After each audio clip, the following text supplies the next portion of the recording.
Happy Friday and welcome to the Bulwark podcast. I'm Charlie Sykes. So after being gone for a good, hand ready and rested, Tim Miller is back. But I opened up my browser this morning and I heard this. So I'm gone for 2 weeks and we're suddenly in danger of losing our Hot Joe summer? Whoa. Okay. So first of all, welcome back, Tim. Hey, Charlie. It's good to be back. Are you ready? I'm feisty. Are you worried, though, about losing the Hot Joe summer? I want to know. I want to get your sense of, what is your anxiety level about Hot Joe summer? Scale of 1 to 10. Anxiety level is about a 4, I would say. As speaking selfishly, I'm pretty happy that I got my Hot Joe summer out of the way already before August, as things seem to be getting worse. So, if it's true that the self is the only thing that you can be certain exists, I feel pretty good about that. As for the rest of y'all, I'm really concerned about the South. We talked about this a little bit last night on the live stream for Bulwark Plus members. Plug for Bulwark Plus members, Thursday night live streams. And my friend is an infectious disease doctor in Louisiana.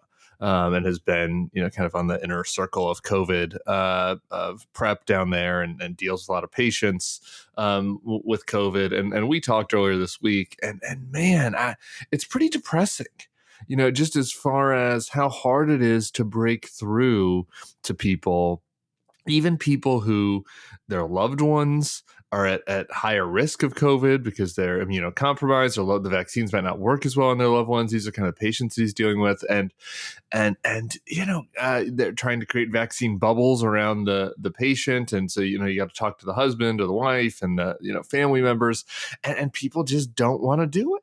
People are just so resistant to getting vaccinated because they already have these pent up narratives in their head and they've, quote unquote, done their own research.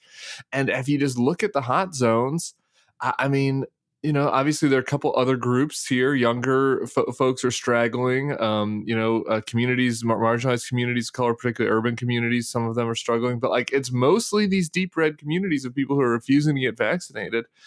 And the numbers speak for themselves. So I think that there's a lot of fatigue about, lockdown fatigue. And I think that because of the vaccination rates in blue states, it's going to be hard to completely ruin Hot Joe summer and cancel out, go back to outdoor masking and all this kind of stuff.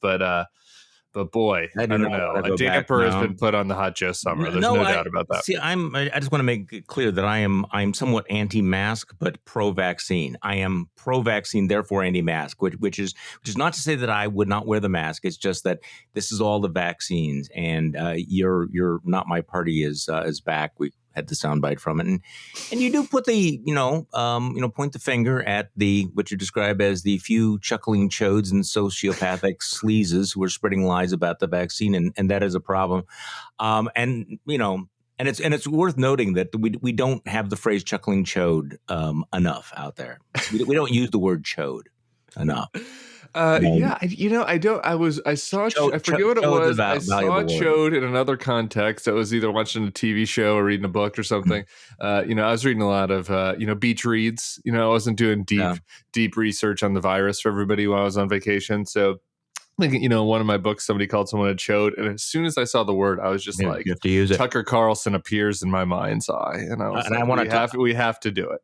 So the real value of words like chode and schmuck, the Yiddish word schmuck, is you can call somebody a schmuck and a chode without actually calling them a dick. But that's what it means, right? I mean, they're just simply ways of basically saying you are a human penis, but without having to say human penis. You see, it's kind of worse than that. Even it's like an ugly penis. It's like it's a double. Exactly. It's like a 1-2 punch. So if we say Tucker Carlson is an ugly penis, we'll get an explicit rating on Apple, right? iTunes. For this, but if we call him a chuckling chode, maybe we can go under the radar screen, right? So I'm just kind of that's a deep dive. Hey, by the way, before we get into a lot of this stuff, I have a correction from yesterday's podcast.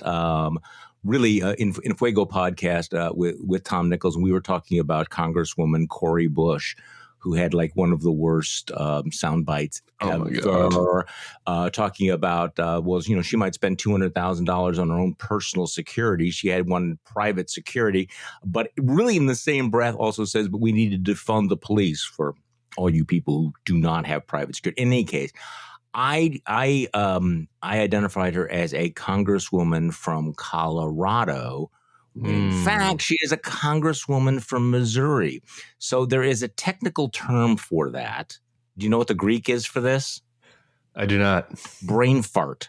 Okay, we're off to this. You had Tim Miller in your head, maybe. It's St. Louis, right? Is her district, which is where I was born, yeah. and then I was literally born in Ferguson at the hospital there, or Florissant, right next to it, and then I moved to Colorado. So maybe you just kind of had some sort of you knew I was coming on today, and had like a little bit of a Tim Miller flipperoo in your head. Nah, there was none of that going on here. So I'm weighing whether or not I should, back into the things before I get to going. I mean, we mentioned the Chuckling Chode, Tucker Carlson. Ann Applebaum has a great piece about Tucker Carlson's self-loathing international tourism. And I know that some of you think, why you pay that much attention to Tucker Carlson? And we discussed this with Tom Nichols yesterday. What Tucker Carlson is doing is he is explicitly, without any subtlety, normalizing fascist adjacent authoritarianism. And I just want to read you what Ann Applebaum says. She says, Tucker Carlson is spending a week in Budapest in order to annoy Americans and everybody else who believes in the ideals of America. The rule of law, a free press, free elections, the conviction that democracy is preferable to autocracy. Showing how much he despises the United States, its Constitution, and its heritage, the Fox News host is celebrating the achievements of a petty Central European autocrat, Viktor Orban. He seems to believe that by paying homage to Hungary's assault on democratic institutions, he will make people angry at home just as his host does.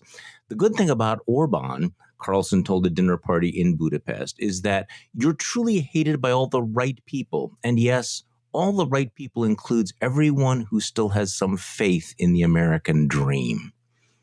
Wow. I guess I am sick of this, the sense that the right wing somehow has a monopoly on loving America, on patriotism, on flag waving, when really they have a rage against America, and it's so dramatically on display. I guess I often worry about overstatement. In this case, I actually worry that we're understating the awfulness of this particular, Chuckling Chode in Budapest. Yeah, well, look, you hit on two things, and I want to get into both of them. But on the patriotism part first, just because I mean, it is really astonishing. I think like during the Olympics, it feels very stark. It's like you have our friend over at National Review, Rich Lowry, writes this whole book about in defense of nationalism. And I feel like every time I open up Twitter, he's like grading our athletes based on how much, how appropriate their, flag waving is after they win medals, right? And like trashing the ones and praising them and, put it in it. And, obviously Trump attacks the women's soccer team and Tucker's in Budapest and obviously now they hate football and they hate baseball and they hate Coca-Cola and they hate our big I mean there is a hatred of the growing diversified America that is widespread, and it feels like the more you talk about how much of a patriot and a nationalist you are, the more actually aggrieved you are about the dynamic, wonderful country that we live in. The actual America. These are actual Americans. And when the women's soccer team was defeated the other day, the glee, the joy on right-wing Twitter was truly amazing. Especially because they would describe themselves, we are way more pro-American than you are, except when we're talking about these Americans.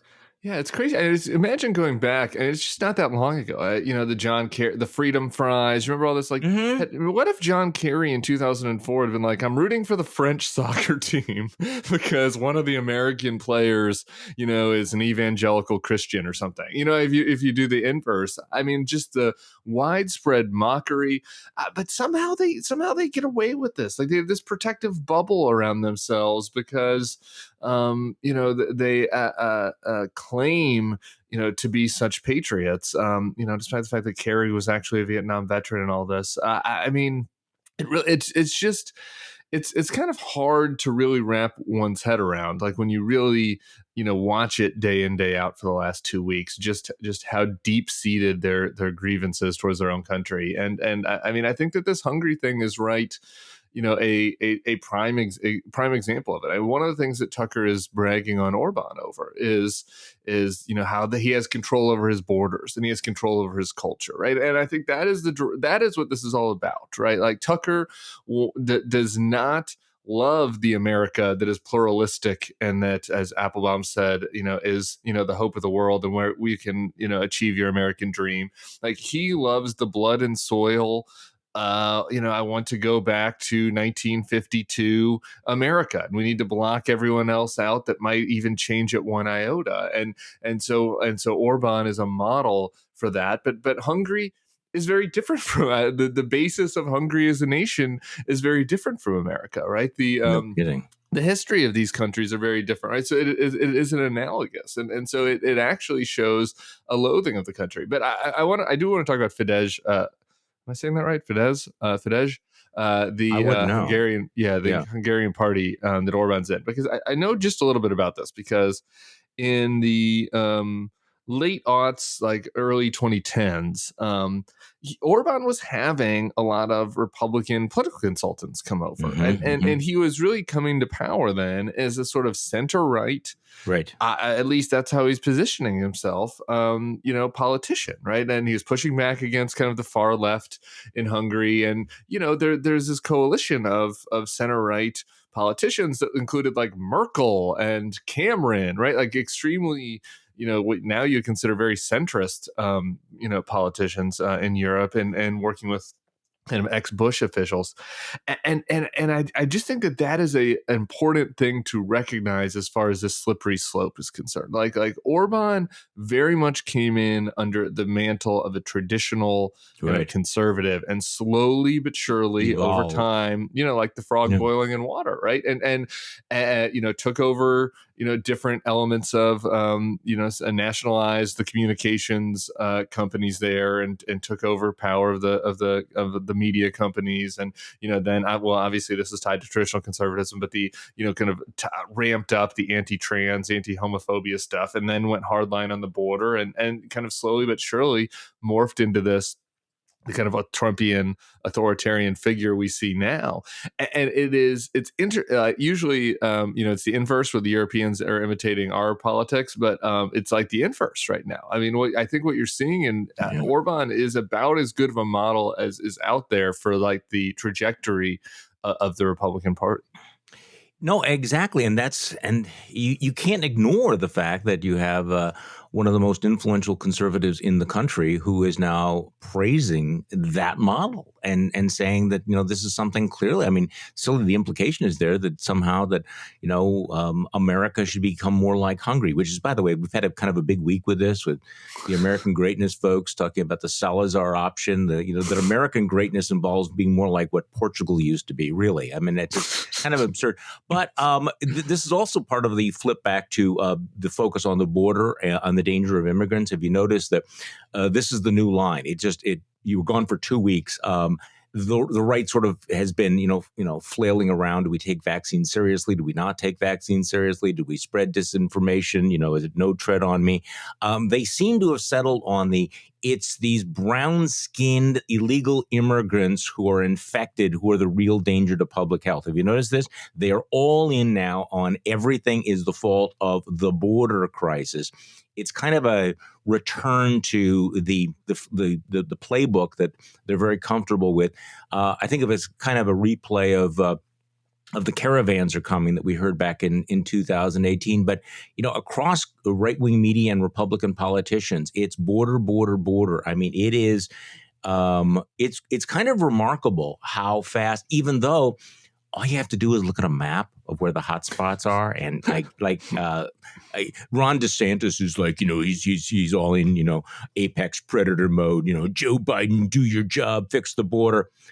There's no fucking border between Florida and Mexico. These other states, But again, it's a great way of changing the subject, deflecting from their own recklessness to try to come up with who's going to be the scapegoat. And right now, whether you're talking about Fox News or the Washington Examiner or National Review or Wall Street Journal, it's all those immigrants bringing disease with them across the border. And I'm just laying out the marker. This is going to be it. This is their comfort zone, and this is where they're going. Well, I just want to start by saying if they're just so upset with the immigrants coming here, everybody is welcome to go to Hungary if Viktor Orban is going to have them. And I've been to Budapest. It's nice about 4 months a year, and about 8 months a year, it's horrible. It's dark and dreary. And if everybody wants to move to the Hungarian countryside and see if their quality of life increases, I think I just support that 100%. So I hope that Rod and Tucker bring everybody that no longer, that is so scared of the immigrants coming across the border that they can't handle it anymore and they need to go into a lockdown ethno-nationalist state. I think Hungary's a great place for them. As far as this border is concerned, here's the thing. It's one of these examples where there's a nugget of a fair criticism here, right? Which is that it is pretty absurd, frankly, that people that if your great aunt lived in Sweden and wanted to come visit you right now, she couldn't. Whereas where the asylee system is much more much more holy than that, I guess, as far as giving people options to come. But then the problem is when you take this fair criticism, when I think the result is, by the way, which is people should be able to get vaccinated and fly into America from other countries, and turn it into, now we're blaming the immigrants for this self-inflicted problem that is infesting the whole country, right? I mean, the JVL wrote about this week, where if you asked unvaccinated people whose fault it is, the immigrants are the number one answer. The number one, right? I know. This works. Well, it's convenient. It really is, and it actually shouldn't be that surprising, considering that the whole Trump era began with him coming down the golden escalator and talking about Mexican rapists, right? I mean, this is. And the party went, yes, absolutely. And he said, and we should ban all Muslims. And yeah, absolutely. This is great. This is who we are. So, well, and DeSantis has this playbook down, by the way. And you can just see all of the the people that didn't really like Trump's behavior, but just were apologists for him his entire 4 years on the right. No criticism of Ron DeSantis can be broached, right? I mean, you can just see him firing up the defenses on Twitter, the conservative intellectual class, all the people that were for Scott Walker in 2016. They are very defensive of their man Ron, and it's he hasn't been the worst of the worst, right? He hasn't been Candace Owens. He's not a total anti-vaxxer, but he did get vaccinated on Fox, which I guess is good. But he has this press conference where he's blaming the immigrants for the spike in his state. There are over, I think it was yesterday, it was 160. I can get fact checked on that, but over 100 totally unnecessary deaths in Florida. In Israel and in Britain, they are not having this rate of death post-vaccine. Yes, there are some exceptions. Yes, there's some things that slipped through the cracks, but Florida is having a massive hospitalization and death crisis that's totally unnecessary. We have a cure for this, and Ron DeSantis is holding a press conference blaming the border, and then suing the cruise lines for just the fucking obvious responsible thing, which is requiring the people get vaccinated if you're about to get on a damn ship where you're all stuck together in tight quarters for a week. Yeah, it's madness. Well, here's the lead in the Washington Post right now. As COVID-19 hospitalizations in Florida surged past 12,000 this week, that's hospitalizations, far exceeding a record already shattered over the weekend, Florida Governor Ron DeSantis was fed up, not with those spreading misinformation about vaccines or refusing to take protective measures. DeSantis instead railed against reporters for creating hysteria about rising hospitalizations and accused President Biden of facilitating the virus by not reducing immigration through the southern border. So, right now, he's the governor of the state that's the epicenter of a summer coronavirus spike fueled by the Delta variant. But again, it's not his fault. It's the media. It's Biden. And you're absolutely right. A lot of the anti-Trump folks have morphed really seamlessly into anti-DeSantis. You criticize DeSantis, and you're going to hear from the usual suspects. Hey, could we just take a break? I want to talk about a couple of things, including the creepy as hell announcement from Apple that they're going to be looking at our phones. I also want to talk about what we've learned in the last several days about the Trump coup, that it was really much more real than we thought. And I want to talk about that on the other side. Hey, Charlie Sykes here. Just a quick reminder, if you sign up for Bulwark Plus, you will have access to our morning newsletters, to JVL's Triad, as well as our whole suite of podcasts. This one will remain free, but if you want to listen to the Secret Podcast or participate in our live streams or others like the Next Level Podcast, please consider joining Bulwark Plus. We're back with my colleague, Tim Miller. Tim, can we just shift gears for a moment, because this is really before we sort of shift gears, I did one fact check during the commercial break here, just because I wanted to make sure I have myself right. Is Israel, there's about 3 times less than Florida as far as population. They had 6 deaths yesterday in Israel, right? Totally. So I mean, it's just like, it's not. This is just an important like image for people, like for what things should be looking like right now in our Hot Joe summer, right? And like, what if DeSantis was being responsible? What things should be looking like in Florida if they were at this rate of a highly vaccinated place like Israel? They'd have like 18 deaths yesterday. Yeah, the entire state. It's 10 times, right, in the entire state. So it's 10 times that. Like, this is real human life. So anyway, sorry to cut you off. I just think that's an important comparison. It is an important comparison, because right now, guys like DeSantis think that demagoguing the border is a politically winning issue, and it may be. Let's let that aside. But the cost of their wager is going to be measured in human lives. These are real people. Did you happen to see that video of the kid who was, who was in the intensive care unit, and they were trying to, I think he was intubated. And it's traumatic stuff. And it's the failure. I mean, I suppose that after all these years of cultivated lack of empathy, we shouldn't be shocked that more than 600,000 deaths and a resurge of the pandemic would not affect these guys at all. I mean, okay, so yes, he got vaccinated. Good on him on all of that. But he is fully in Chuckling Chode mode in every other respect. Don't you think? Yeah, I haven't watched. I mean, these videos are horrific. I watched a number of them because I wanted to pick one for the Not My Party on vaccinations this week, and they're traumatizing. And you can feel the pain of these folks, and it's hard not to get upset knowing that what you think about your fellow man. I mean, there are millions of people out there that can watch these videos and see them and be like, I'm taking my chances on this one. We've got the miracle drug, but I'm just gonna take my hydroxychloroquine instead because pillow man says so. I'm gonna be outraged about the Caravan, because that's all it is. Hey, by the way, the My Pillow guy, this CNN interview with him. Have you seen this? Have you watched the video? I didn't get to watch this. It is truly amazing. I know the people might have read about it. How the guy sits down, the investigative reporter, and he just dismantles Mike Lindell. I mean, again, maybe that's low hanging fruit, but it is a masterful job. It is the evisceration of My Pillow guy is truly a thing of beauty. It is remarkable. Okay, so we're going to come back to this edition caucus and everything in a moment. I have to say this: the one story that is really grinding my gears this morning, and I really do think it's creepy as fuck. This story, again, let me go to the Washington Post so people don't think I'm exaggerating.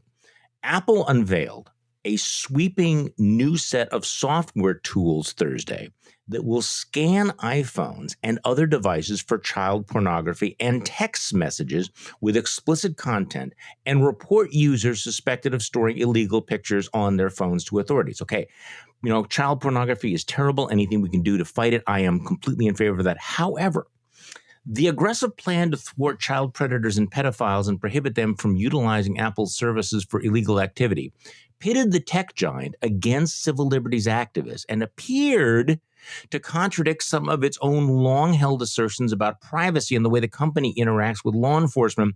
And here's the nut graph here.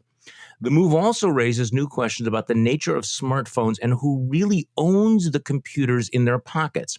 The new software will perform scans on its users' devices without their knowledge or their explicit consent and potentially put innocent users in legal jeopardy. So right now, and this is Apple. Remember when they wouldn't unlock their phone after some terrorist, killed all kinds of people because privacy was so important. We can't even cooperate. They are now going through your phone. You think it's your phone? You own that phone? They're looking at your pictures. They're looking at these text messages. And again, they say it's looking for child predators. That's great. But does it take that much imagination, Tim, to think about how this might be abused by somebody else who's decided, hey, let's add something else to the list of things we really don't like as the pretext for going through everybody's stuff, because everything you do is on that freaking phone. Yeah, and I guess that they're supposed to be supposedly comparing it to things in a government child pornography database. Because I saw some pushback on this about people are like, I mean, I don't know. I take is my 2-year-old in the bath? Are you going to flag that photo? And I think that a lot of questions being answered at this. My thing about Apple is that it is interesting. I think it's because they do have this kind of goody two shoes liberal brand identity. And I think more, tend to be, at least in the old days, I think these days everybody kind of uses Apple, but initially kind of more liberal user base, that they get inoculated from these criticisms in a way that like Amazon and Elon Musk and Facebook, et cetera, don't.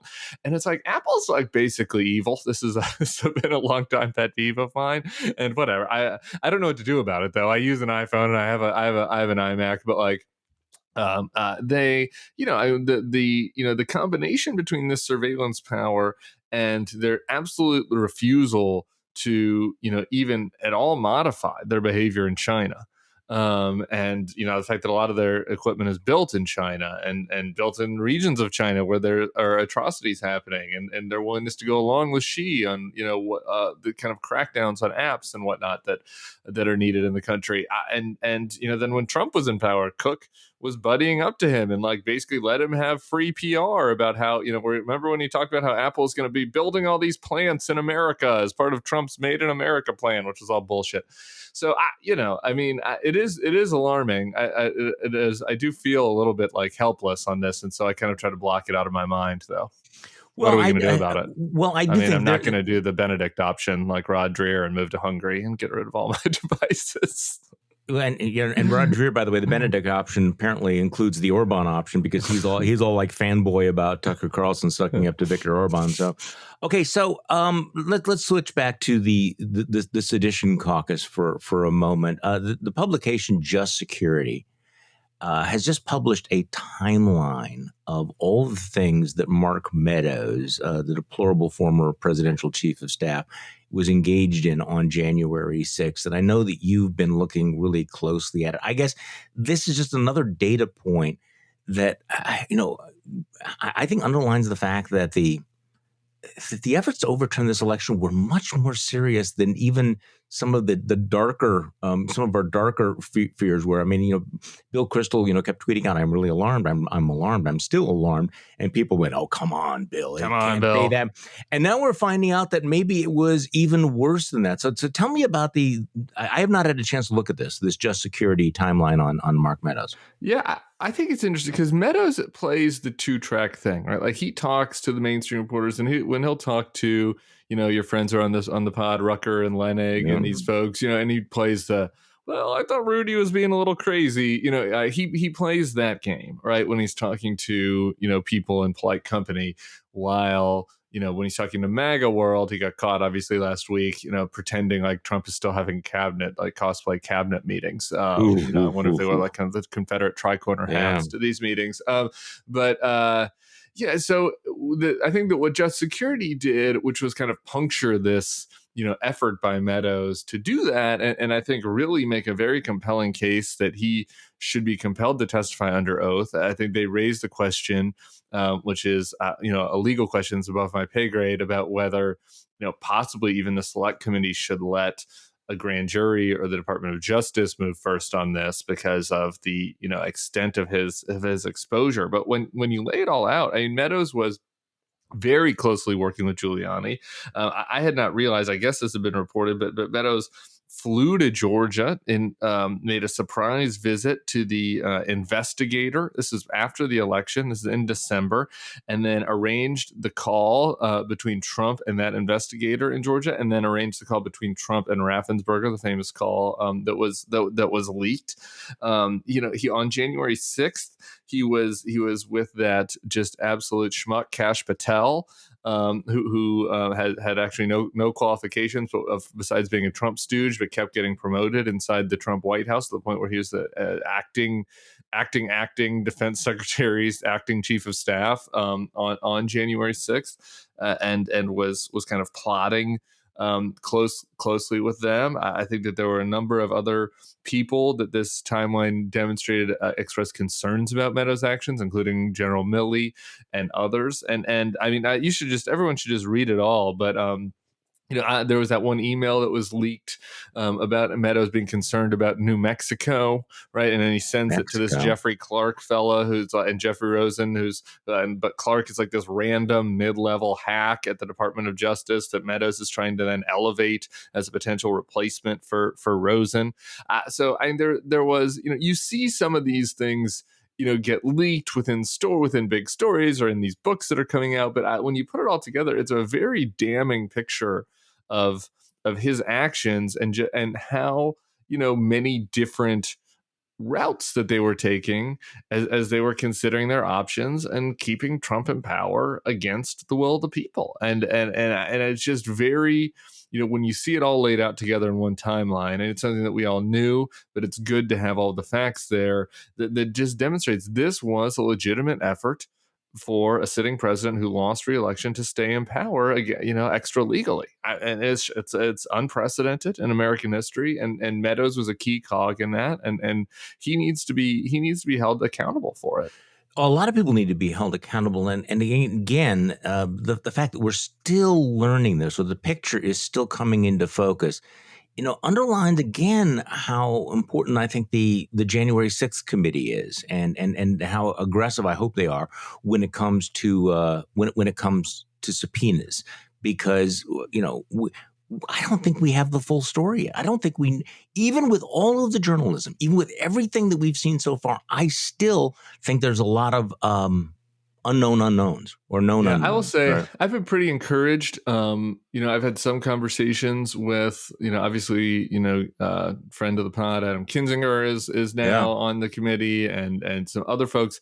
It does feel like they are very serious about getting involvement of Republicans and with even former Trump official whistleblowers in this process, and so I do think that there was maybe a fair criticism of the impeachment efforts, more the first one than the second, but even a little bit the second, that there was a real, that they did a good job of making their case of the performative part of it, but maybe were not as full and thorough as they could have been as far as, trying to, pull every string of potential, Republican folks who had enough and were ready to play ball. And it definitely feels like they're doing that this time. So that's encouraging. The legal part of this is a big question. I think Kinzinger and them are super hopeful that their subpoenas, that this sort of executive privilege excuse that they used to get out of testifying in the second impeachment is not going to work this time.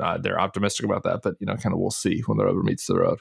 So I have a gift for somebody in our audience who might want to write a book. I was thinking about this last night. You could do a fascinating book on just the 48 hours of January 5th and January 6th and everything that happened and how it changed American politics. January 5th, of course, being the date of the Georgia special election, where Democrats lost control of the Senate, which has had tremendous implications. And, of course, everything that happened on January 6th. But speaking of Georgia, and because, that whole Georgia story of the candidates running, and you were all over this, that they were completely in favor of the sedition caucus. They were all in on all of that. And this was the day before. And I think a lot of what happened on January 6th was shadowed by the defeat of Republicans the day before in Georgia. I don't think enough attention's been paid to that. By the way, you have also written about the so-called Herschel Walker problem, because one of the bigger elections, and there are many next year, will be the Senate election in Georgia, where Ralph Warnock is up for re-election. And I don't know whether you've seen these polls, but by far the best known of the Republican candidates is the, shall we say, extremely problematic Herschel Walker. And so I see the political playbook is talking about the GOP's Herschel Walker problem, because that guy may actually get the nomination. And that's kind of a PTSD flashback for Republicans who nominated people who then proceeded to completely self-immolate and lose potentially winnable Senate seats. I want to get to Herschel just one second, but I think you made a really good point about the fifth, and I think that there's this counterfactual where the Georgia runoff wasn't happening, where I think Trump would have been much more limited in his ability to stir up, the potential overturning of the election, but also just stir up the masses' outrage had he not had those two runoff elections. Right. I think it was very much a flashpoint, and I think and that Mitch McConnell might have Mitch McConnell, right? Yeah. Say what you want about Mitch. He's made a lot of horrific decisions, but he seemed extremely reluctant to go along with the nonsense after the election, but kind of did because his majority leadership was at stake. So this is obviously not a profile in courage, and he should live in shame for the fact that he went along with it to the extent that he did all the way to the fifth. But there's, I think, good reason to believe that had the Senate majority been decided already, that McConnell might have done what he could to crimp Trump's efforts. I think it wouldn't have totally stopped it, but I think it would have limited it quite a bit. As far as Walker, that's why I think those 2 days are so interesting, because all of the narratives sort of come together. All of the roads lead to that. I mean, it would be because you're absolutely right. Why did the big lie get so much traction? Well, because Republicans just did not want to break with Trump before that election. I mean, it really did. It was kind of the huge roadblock before January 6th. Okay, so Herschel Walker. I mean, Herschel Walker is. I mean, this guy's Looney Tunes, and that's a nice way of saying it. No, he's completely Looney Tunes, and he would, look, I'm not a doctor. I'm not going to play one on this podcast, but obviously there's always the questions of is there a CTE issue, with the concussions, and given what has happened with football. Herschel has actually been very outspoken about how he doesn't have CTE, and kind of, you have to say it, that raises some questions, but how he does, and how football players need to take responsibility for themselves, and he's very much a pull yourself up for your bootstraps and be a man kind of guy. And so, look, he has, on the personal side, is extremely volatile.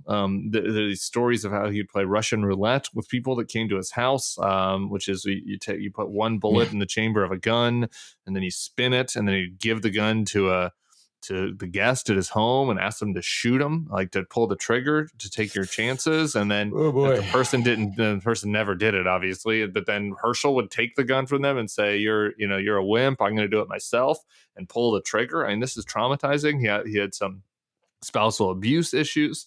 And then, obviously went full in for Trump, but I would say even kind of on the MyPillow edge of the election fraud conspiracy theorizing. I mean, as we said, Perdue and Loeffler, went along with this to their shame, but they weren't out there pushing the, bamboo and the ballots and Dominion and dead Hugo Chavez and all this. And Herschel was all in. And on January 4th, Herschel tweeted, in all caps, we're being stolen. I forget exactly what it was, the phrasing, but I remember the phrasing of all caps being great patriots need to stand up. This is 2 days before the election, or before the insurrection, rather.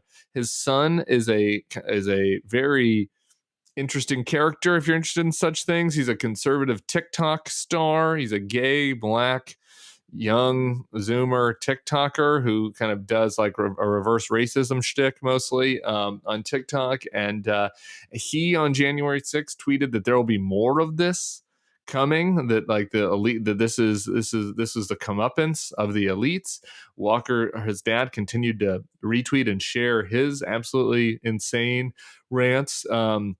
So, I mean, you can read if you go back and read the whole Herschel Walker article I It's wrote, great there are a stuff. ton of other anecdotes about this. But, suffice it to say, he's a loony. Now, he is polling, as you said, better than, I mean, Loeffler is like, is like the worst of both worlds, right? Like she has no appeal to, the soft, Raffensperger type Republicans. And she also has, no appeal to the Trumpy type Republicans.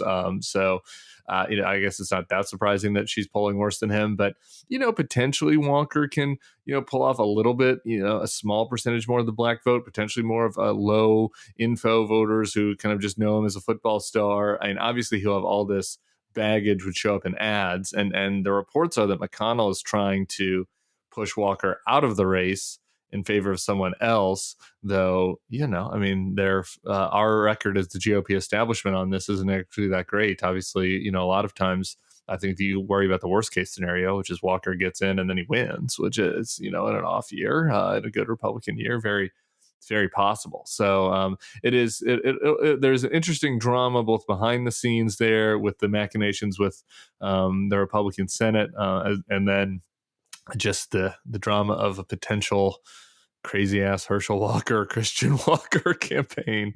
Wonderful. Well, it would not be boring. Okay, so can I talk to you about hate mail? Oh, please. We get it? Do we get hate mail? Well, do you get any hate mail? I mean, I get a little, not too much. I get mostly love mail. I like the love mail. Every once in a while, I get a little hate mail.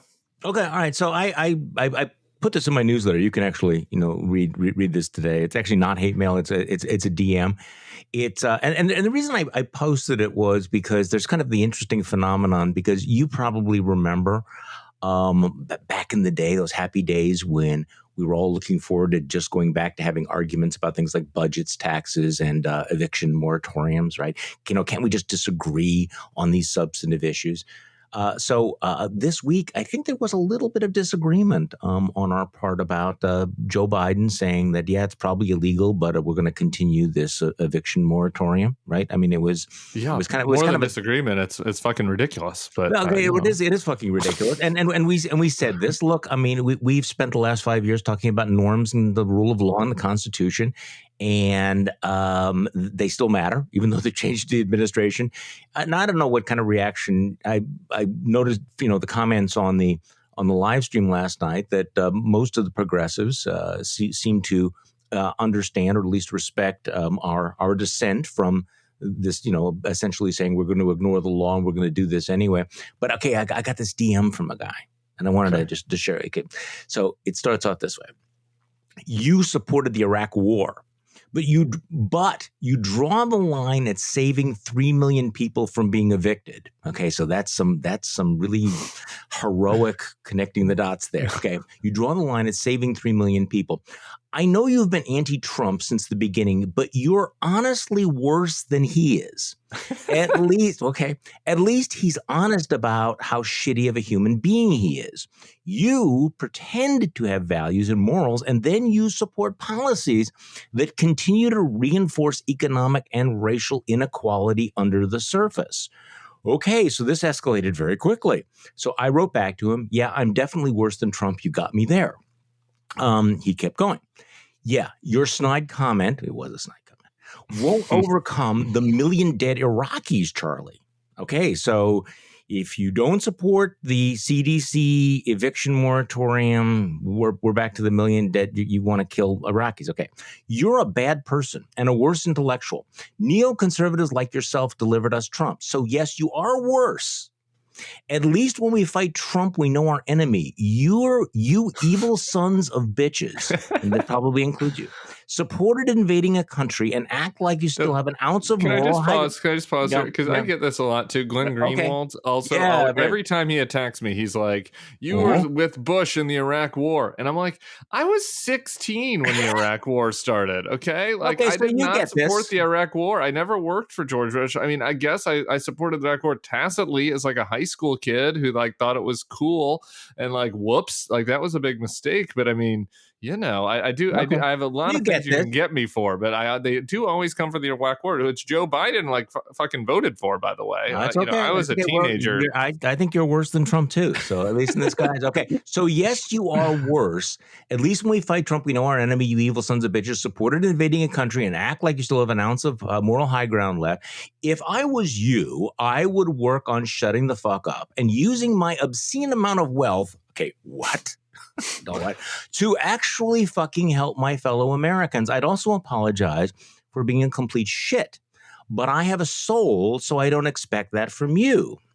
Okay, so this required a response, and I wrote back, thanks for your thoughts. I hope you understand why I'm blocking you. Please do not take it personally. It's just that your stuff is too stupid to keep reading. To which he said, laughing my ass off, cool, Charlie, hope you enjoy hell. Well, that's lovely. It's lovely, just so people know that there are limits to disagreement, like any disagreement. This is the interesting thing, is that there was once a time in my life when I made a real distinction saying, okay, you and I can disagree about X, Y, and Z, but it doesn't mean that you are a bad person. We just disagree on these policies. But if you notice how much of politics is that if you disagree with me on this policy, you are an evil, evil person.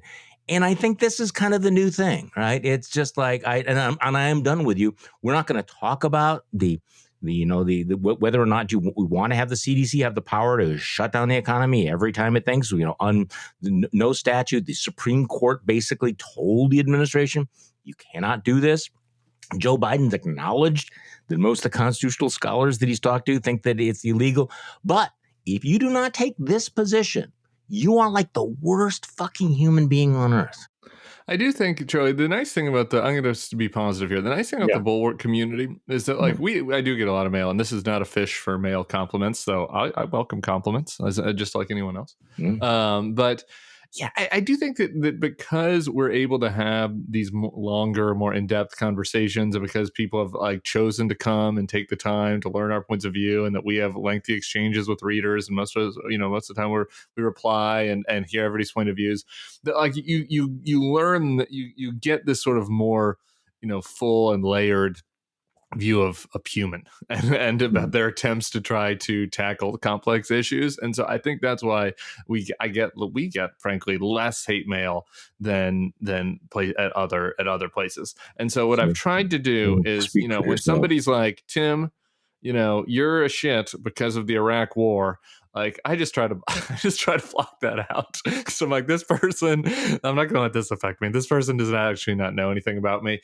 Though, we all have our weak moments, as it seems like you might have, Charlie. But it stings deeper when it's somebody who's like, I've been watching you and listening to you, and I've decided you're a shit.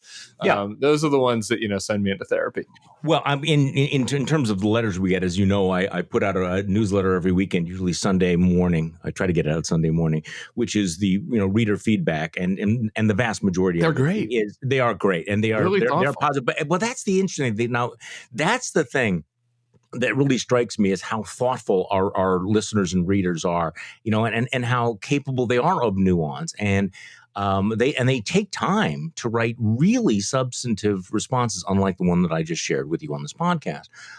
So if you are a Bulwark Plus a subscriber, check your mailbox on Sunday, and you will see a different view. Okay, so we haven't even waiting for a substantive response, by the way. I don't know anything about, so one of the pay-fors, I'm just throwing this out there to readers, so we're talking about emails. One of the pay-fors of this infrastructure bill is we're making the crypto bros pay some taxes on their crypto, and just as a general principle, I think that's great.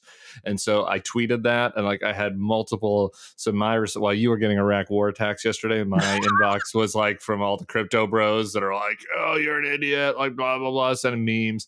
And like nobody, I'm waiting for someone to send me. I'm open to the fact that what they're doing is bad. I don't know anything about the substance of the bill and the infrastructure bill. Just as a general principle, I just think that the crypto bros should pay taxes like everybody else. And so if there is a substantive criticism, I'm open to that. We'll do it. We'll even run it. We will run it. Okay, so we haven't talked about Andrew Cuomo. Okay. Look? I mean, no point discussing whether he should resign. Of course, he should resign. He should be out. Do you think he survives this? And then of course, what that depends on your definition of the word survives. Yeah, I don't, because of the numbers in the legislature. It feels like they could impeach him. I think the big question is, could Cuomo play a game of chicken with the New York Senate and House? And he has a lot of powers at his disposal to twist some arms and buy some people off, maybe people who might pay lip service to supporting impeachment but not actually support it. And so the question is, could he play a game of chicken with the leadership of the New York State legislature and get them to back down and survive? I just don't know enough about the current dynamics of kind of the mood in Albany, if you will, to know whether that's possible. It feels like it's possible, but so I'm not saying he's 100% out, but boy, the odds seem to be to be in his disfavor and extremely well deserved. I'm literally the only people defending him right now are like the Newsmax guy. And okay, so that was my next question is who is defending him? Because there is the asymmetry, because Trump could count on the usual amen corner to support him, and he had a media ecosystem that was going to support him and everything. I just don't see anyone coming to Andrew Cuomo's defense on CNN and MSNBC. It ranges from, just, pure outrage to thorough disgust, and how fast to get rid of him. So who is and there are no Democrats that have come out and said, we stand with you. He's shedding people at a stunning rate. So who's the Newsmax guy that's defending him? Greg Kelly. Greg Kelly's Twitter feed is insane. And it's like, I hate, I've done very good about culling my feed. If I'm working on an article, I'll go into the crazy swamps, and watch the stupid Bannon podcast or video stream or whatever I need to do to write an article. But just day to day for my mental health, I've tried to cull my Twitter feed of the crazy, and only a few have survived. And Greg Kelly's feed is just too fucking weird to get rid of. It's insane.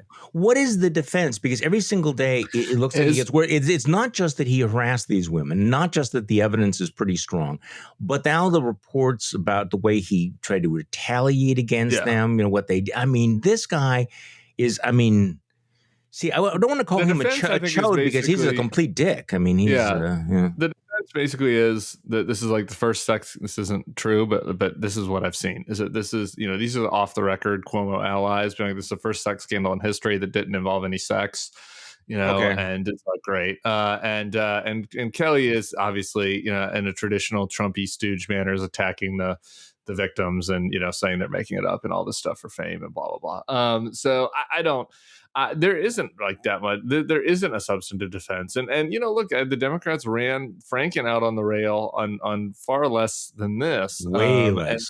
So this is a good thing, the Franken thing, regardless of what you think about the particulars, holding folks accountable is a good thing. And I think that, we did our alternate history on Georgia. You roll back the clock to the 90s, right? I mean, had the Democrats been tougher on Clinton, like would that? I said that last night. I actually said that on television yesterday. That you look at the evolution of the Democratic Party. I think that they do recognize they paid a price for that.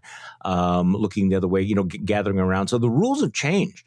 I mean, for sure. For Democrats, we've talked about this. I mean, I think that you don't get Trump without Clinton, and that Trump really was able to leverage the indifference about Clinton to his benefit. And so I do think that there's been a transformation. And the contrast between the Republicans and the Democrats is pretty stark here. However, I think it would be incredibly naive to think that the Democrats doing the right thing with Andrew Cuomo will shame the Republicans in doing the right thing in the future, because I think we've kind of crossed those red lines, haven't we?